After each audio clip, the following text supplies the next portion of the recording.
ഞാൻ കാരണമല്ലേ നിങ്ങൾ ഡിവോഴ്സ് ആയത്, ഞാൻ കാരണമല്ലേ അമ്മ തനിയെ മരിക്കേണ്ടി വന്നത്, മുത്തശ്ശിക്ക് തന്നോട് തീർത്താൽ തീരാത്ത വെറുപ്പാണ്.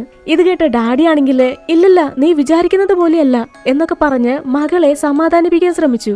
നീ കാരണമല്ല ഞങ്ങൾ ഡിവോഴ്സ് ആയത്, മമ്മിക്ക് അസുഖം വന്ന് മരണപ്പെട്ടതാണ്. പിന്നെ നിന്റെ പഠിപ്പിന് വേണ്ടിയാണ് ഡാഡി സിറ്റിയിലേക്ക് വന്നത്. പിന്നെ മുത്തശ്ശി ബ്ലാക്ക് മാജിക് ചെയ്യുന്നത്, മുത്തശ്ശി ഒരു വിച്ച് ഡോക്ടറാണ്, അസുഖം ബാധിച്ചവരെ സുഖപ്പെടുത്തും. അല്ലാതെ എന്റെ മോളെ മുത്തശ്ശി എന്തിനാ വെറുക്കുന്നേ, അങ്ങനെയൊന്നും ചിന്തിക്കല്ലേ, ഞാൻ പെട്ടെന്ന് തന്നെ അങ്ങോട്ട് വരാം എന്നൊക്കെ പറഞ്ഞ് ഡാഡി മകളെ സമാധാനിപ്പിക്കാൻ ശ്രമിക്കുന്നുണ്ട്. റോസിനാണെങ്കിൽ ഡാഡി പറയുന്ന ഒരു കാര്യങ്ങളും വിശ്വസിക്കാൻ വയ്യ. ഇല്ലില്ല, മുത്തശ്ശി എന്നോടുള്ള ദേഷ്യം കൊണ്ടാണ് ബ്ലാക്ക് മാജിക് ചെയ്തത്, ഈ കേഴ്സ് ഞാൻ തന്നെ ബ്രേക്ക് ചെയ്യുമെന്ന് പറഞ്ഞ് റോസ് ആ ഫോൺ കോൾ കട്ട് ചെയ്യാണ്. മുത്തശ്ശി തന്നെ കേഴ്സ് ചെയ്തതാണെങ്കിൽ അത് ഉറപ്പായിട്ടും ബ്രേക്ക് ചെയ്യാൻ കഴിയും, ഞാനത് ചെയ്യുമെന്ന് പറഞ്ഞ് തിരിച്ച് അവള് അപ്പാർട്ട്മെന്റിലേക്ക് ചെല്ലുന്നുണ്ട്. എന്നാ അങ്ങോട്ട് ചെല്ലുമ്പോ കാണുന്നത് ഇവരുടെ അയൽവാസിയായ ജോ അപ്പാർട്ട്മെന്റ് കുത്തി തുറക്കാൻ ശ്രമിച്ചോണ്ടിരിക്കുക. മൂപ്പർക്ക് ഈ പാതിരാത്രിക്ക് തന്റെ എയർ ഫ്രയർ കിട്ടിയേ തീരൂ. പുള്ളിക്ക് ഈ പാതിരാത്രിക്ക് വല്ല ചിക്കനോ മട്ടനോ പൊരിക്കാനായിരിക്കാം. ജോ നോക്കുമ്പോ റോസിന്റെ മുഖം നിറയെ മുറിവാണ്, ബ്ലഡ് ആണ്. ഇത് കണ്ട അയാള് റോസിനോട് എന്തെങ്കിലും പ്രശ്നമുണ്ടോന്ന് തിരക്കും. ഇവളാണെങ്കില് എന്നെ ശല്യം ചെയ്യാതെ ഒന്ന് പോവെന്നും പറഞ്ഞ് ഡോറും തുറന്ന് അകത്തേക്ക് പോയി. എന്നിട്ട് നേരെ മുത്തശ്ശിയുടെ അടുത്തേക്ക് പോകുന്നുണ്ട്. ദേ, നിങ്ങൾ ഈ ചെയ്തു വെച്ചിരിക്കുന്ന ശാപമല്ലേ, ഞാനത് ബ്രേക്ക് ചെയ്യാൻ പോവാ, നിങ്ങളെ കൊണ്ട് എന്നെ ഒന്നും ചെയ്യാൻ കഴിയില്ല, നോക്കിക്കോ എന്നൊക്കെ പറഞ്ഞ് മുത്തശ്ശിയെ വെല്ലുവിളിച്ച് ആ കബോർഡിനകത്തെ ചേംബറിനകത്തേക്ക് ചെന്ന് മുത്തശ്ശി ആരാധിക്കുന്ന ദൈവത്തിന്റെ ശിലയില്ലേ അത് വലിച്ചഴിച്ചോണ്ട് പുറത്തേക്ക് കൊണ്ടുവരാണ്. അതൊരു ശില്പം എന്നൊന്നും പറയാൻ പറ്റില്ല, കുറെ ഇരുമ്പും കത്തിയും കുറെ ചുള്ളിക്കമ്പും അങ്ങനെ എന്തൊക്കെയോ ഉണ്ട്, അതിന് നല്ല ഭാരമുണ്ട്. അതുകൊണ്ട് തന്നെ അവൾക്ക് അത് അത്ര എളുപ്പത്തിൽ നീക്കാൻ പറ്റുന്നില്ല. ആരോ ആ വിച്ച് ക്രാഫ്റ്റ് പിറകിലേക്ക് വലിക്കുന്നത് പോലെ അതൊരു ചങ്ങലയിൽ ലോക്ക് ചെയ്ത് വെച്ചിരിക്കുകയാണ്.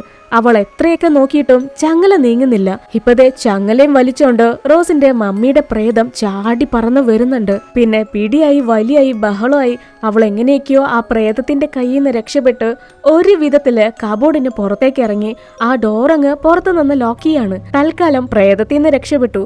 ഇനി ഈ ശാപത്തിൽ നിന്ന് രക്ഷപ്പെടാൻ എന്താണ് മാർഗം, ഇനി എന്ത് ചെയ്യും എന്നറിയാനായിട്ട് അവള് ഫോണില് സെർച്ച് ചെയ്ത് നോക്കിയെങ്കിലും അപ്പൊ തന്നെ ഫോൺ ഓഫായി. ഫോണിലെ ചാർജ് തീർന്നുപോയി. അപ്പാർട്ട്മെന്റിലാണെങ്കിൽ കറണ്ടും ഇല്ല. ഇനി എന്ത് ചെയ്യും? റോസിനെ തന്റെ തലയൊക്കെ പെരുക്കാൻ തുടങ്ങി. എന്തൊക്കെ ചെയ്തിട്ടാണെങ്കിലും വേണ്ടില്ല, ഇല്ല ഞാൻ തോറ്റു കൊടുക്കില്ല. ആകെപ്പാടെ ദേഷ്യം വന്ന റോസ് തന്റെ ഫോൺ എടുത്തിട്ട് ആ വാർഡ്രോബില് തട്ടുന്ന നേരത്താണ് അവിടെയുള്ള ബുക്ക് ഷെൽഫിനുള്ളിൽ നിന്ന് വ്യത്യസ്തമായ ഒരു ശബ്ദം കേൾക്കുന്നത്. അവള് പിന്നെയും തട്ടി നോക്കി. അതെ, ആ ശബ്ദത്തിന് എന്തോ വ്യത്യാസമുണ്ട്. റോസ് ആ ബുക്ക് ഷെൽഫ് തുറന്നു നോക്കുമ്പോ മുത്തശ്ശി അതിനകത്തൊരു മാന്ത്രിക ബുക്ക് ഒളിച്ചു വെച്ചിരുന്നു. ആ സ്പെൽ ബുക്കിനകത്ത് ബ്ലാക്ക് മാജിക്കിനെ കുറിച്ചും പലോ എന്ന റിലീജിയനെ കുറിച്ചുള്ള എല്ലാ കാര്യങ്ങളും ഉണ്ടായിരുന്നു. ഒരാളെ എങ്ങനെ കേഴ്സ് ചെയ്യാം, ആ ശാപത്തിൽ നിന്ന് എങ്ങനെ രക്ഷപ്പെടാം, ഇതെല്ലാം തന്നെ വളരെ വ്യക്തമായിട്ട് തന്നെ ആ ബുക്കിൽ എഴുതി വെച്ചിരുന്നു. ആ ബുക്ക് വായിച്ചു നോക്കുമ്പോ റോസിനൊരു കാര്യം ഉറപ്പായി, ഈ കേഴ്സ് ബ്രേക്ക് ചെയ്യാൻ പറ്റും. അതായത് ആരാണോ കേഴ്സ് ചെയ്തത് അവരുടെ ബ്ലഡും ഇനി ശപിക്കപ്പെട്ട ആളുടെ ബ്ലഡും മുത്തശ്ശി ആരാധിക്കുന്ന ആ ശില്പത്തിൽ ഒഴിക്കുകയാണെങ്കിൽ ആ കേഴ്സ് ബ്രേക്ക് ആവും. ഇത് കണ്ടതോടുകൂടി റോസിന് ഒത്തിരി സന്തോഷമായി. അപ്പോ തന്റെ ബ്ലഡും മുത്തശ്ശിയുടെ ബ്ലഡും ആ ശില്പത്തിൽ ഒഴിക്കുകയാണെങ്കിൽ ഈ കേഴ്സ് ബ്രേക്ക് ആവും. പിന്നെ ഒന്നും തന്നെ ചിന്തിക്കാൻ നിന്നില്ല. റോസ് ഒരു കത്തിയെടുത്ത് കഴുകി വൃത്തിയാക്കി തന്റെ വിരല് മുറിച്ച ആ ബ്ലഡ് ശില്പത്തിലേക്ക് ഒഴിക്കുന്നുണ്ട്. ഇനി വേണ്ടത് മുത്തശ്ശിയുടെ ബ്ലഡാണ്. അവൾ ആദ്യം മുത്തശ്ശിയുടെ വിരല് മുറിച്ചു നോക്കി, ഒരു തുള്ളി ബ്ലഡ് ഇല്ല. കയ്യിലെ ഞരമ്പ് കട്ട് ചെയ്ത് നോക്കി, അവിടെയും രക്തമില്ല. മുത്തശ്ശിയുടെ ശരീരത്തിലെ ഒരു തുള്ളി രക്തം പോലും ഇല്ല. ഇത് കണ്ടതോടുകൂടി റോസ് ആകെ അപ്സെറ്റായി. മുത്തശ്ശിയുടെ ബ്ലഡ് ഇല്ലാതെ എങ്ങനെ ഈ കേഴ്സ് ബ്രേക്ക് ചെയ്യും? അവളാണെങ്കിൽ മനസ്സില്ല മനസ്സോടെ മുത്തശ്ശിയുടെ കഴുത്ത് മുറിക്കാനായിട്ട് നോക്കുന്ന നേരത്താണ് റോസിന്റെ ചാർജ് തീർന്ന് ഓഫായി പോയ ഫോണിൽ നിന്ന് മുത്തശ്ശിയുടെ ശബ്ദം കേൾക്കാൻ തുടങ്ങി. പെട്ടെന്ന് റോസിന്റെ മമ്മിയുടെ പ്രേതം ഞാൻ നിനക്ക് വേണ്ടിയാണ് ജീവിച്ചെന്നും പറഞ്ഞ് ചാടി പറന്നു വന്ന് അവളെ ആക്രമിക്കുന്നുണ്ട്. അങ്ങനെ പ്രേതത്തിന്റെ പിടിയിൽ രക്ഷപ്പെടാനുള്ള ആ പേടിയിലും വെപ്രാളത്തിലും നായിക തന്റെ കയ്യിലുണ്ടായിരുന്ന കത്തിയില്ലേ അത് മുത്തശ്ശിയുടെ ഷോൾഡറിലേക്ക് കുത്തി. അപ്പോ ആ മുറിവിൽ നിന്ന് ബ്ലഡ് വരുന്നുണ്ട്. അങ്ങനെ ആ ബ്ലഡ് വുഡു ശില്പത്തിലേക്ക് തന്നെ വീഴുന്നുണ്ട്. മമ്മിയുടെ പ്രേതം അങ്ങനെ മറഞ്ഞുപോയി. ആ ബ്ലഡ് ആ വിച്ച് ക്രാഫ്റ്റിലേക്ക് വീണെങ്കിലും ആ കേഴ്സ് ബ്രേക്ക് ചെയ്തിട്ടില്ല. റോസിന്റെ ചാർജ് തീർന്ന് ഓഫായി പോയ ഫോൺ ഇപ്പോഴും റിങ് ചെയ്യുന്നുണ്ട്. അവൾക്ക് ആ ഫോണിൽ നിന്ന് ഇപ്പോഴും തന്റെ മുത്തശ്ശിയുടെ വോയിസ് കേൾക്കാം. റോസിനിപ്പോ എന്ത് ചെയ്യണോന്നറിയില്ല.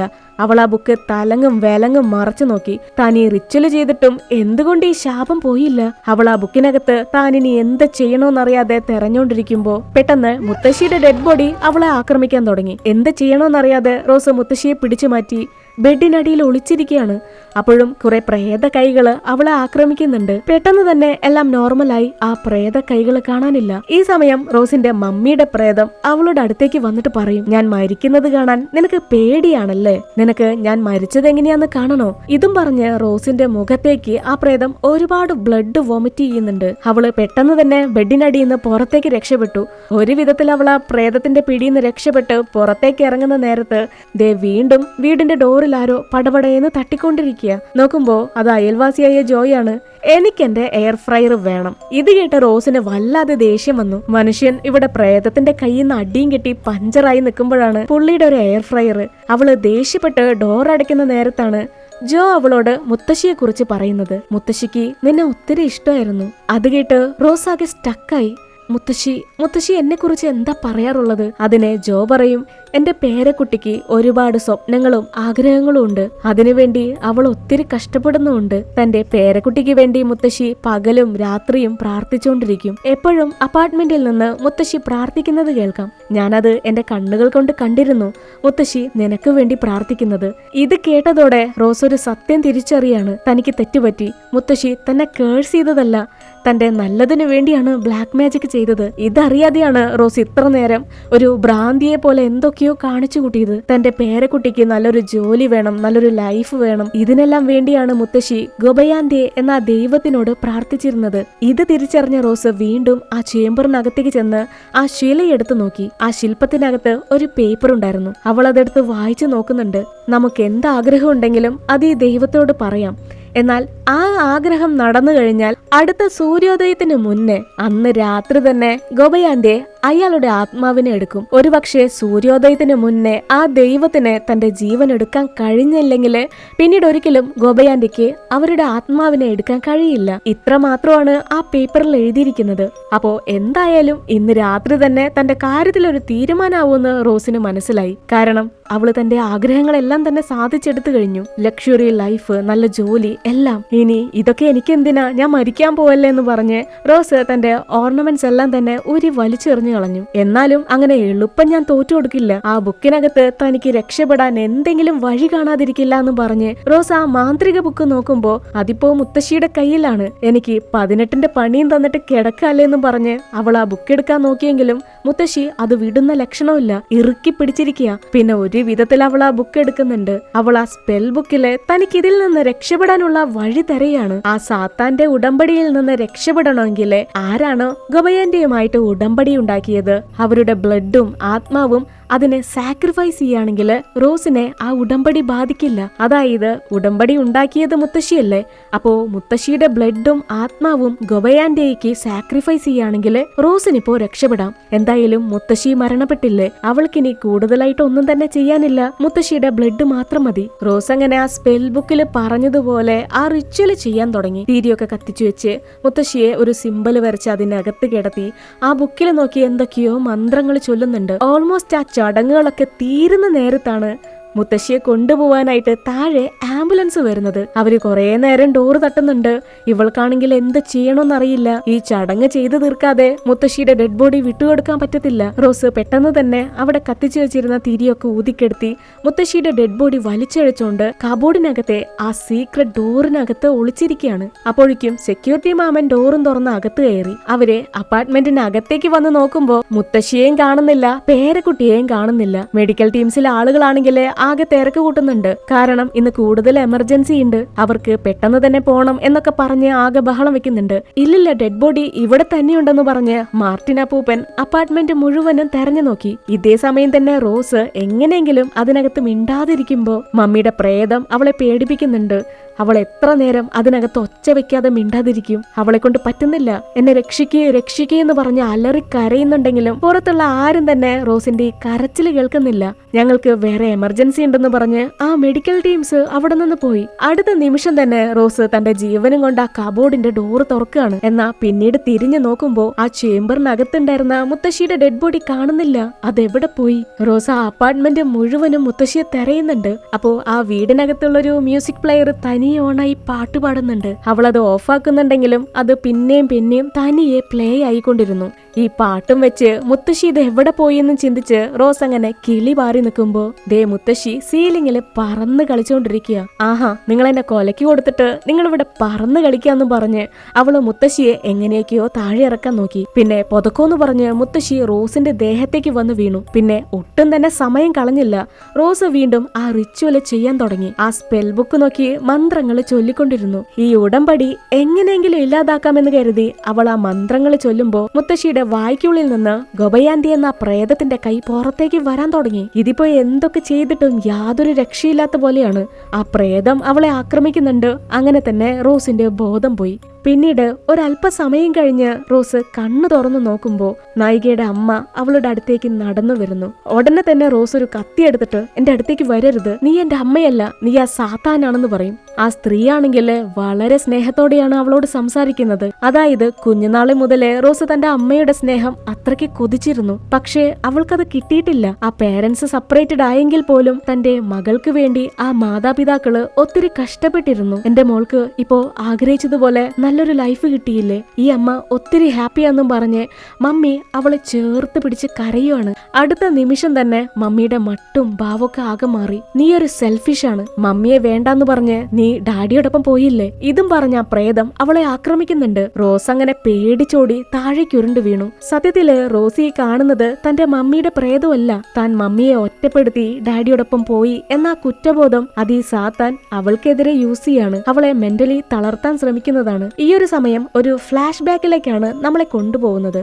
ഒരുപാട് വർഷങ്ങൾക്ക് മുൻപ് റോസിന്റെ പേരൻസ് ഇല്ലീഗലായി മൈഗ്രേറ്റ് ആയി അമേരിക്കയിലേക്ക് വന്നതാണ്. അവരെ പോലീസിന്റെ പിടിയിൽ നിന്ന് രക്ഷപ്പെട്ട് US ബോർഡറൊക്കെ കടന്ന് അമേരിക്കയിലെ ഒരു സാധാരണ ജീവിതം നയിക്കാൻ തന്നെ ഒത്തിരി കഷ്ടപ്പെട്ടു.